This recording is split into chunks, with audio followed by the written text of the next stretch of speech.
Hello friends, good morning.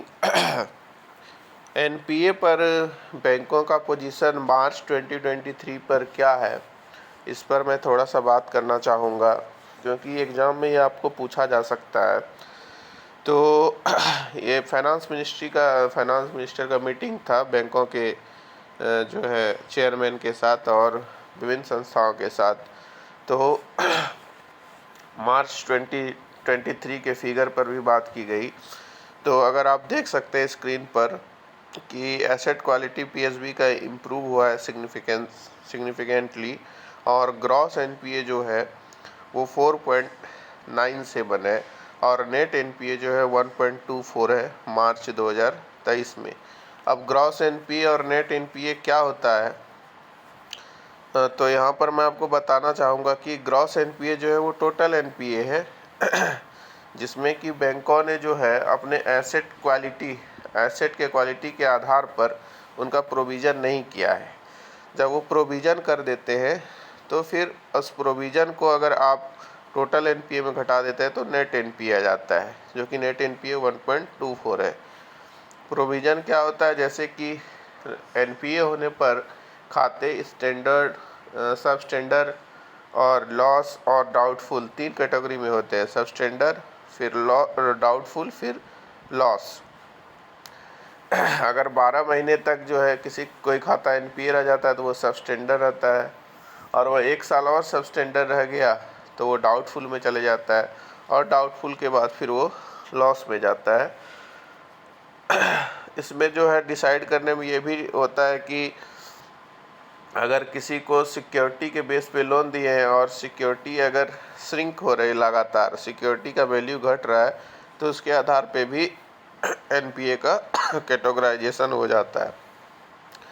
तो जब ये कैटेगराइजेशन होता है तो इसके लिए बैंकें क्या करती है, अपने मुनाफा से कुछ परसेंट काट के इनका प्रोविजनिंग करती हैं कि हर लोन के साथ जो रिस्क होता है, रिस्क को कैलकुलेट करके उसके आधार पर बैंकें अपने बैलेंस शीट में उनके लिए कुछ प्रोविजनिंग करके रखती है। और वही प्रोविजनिंग को जब प्रोविजनिंग अमाउंट को टोटल एनपीए में घटाते हैं तो आपका नेट एनपीए निकलता है। तो नेट एनपीए जो है 1.24 है मार्च 2023 में, ग्रॉस है 4.97, और नेट प्रॉफिट की बात करें तो 1.05 लाख है। करोड़ मतलब 1.05 लाख सीआर है, जो कि ट्रिपल है नेट प्रॉफिट, जो कि 13-14 में जो बैंकों ने प्रॉफिट कमाया था उसके रेस्पेक्ट में तिगुना है। और CRAR capital to risk asset ratio जो है वो 15.53 है। Clean balance sheet, healthy provision coverage है।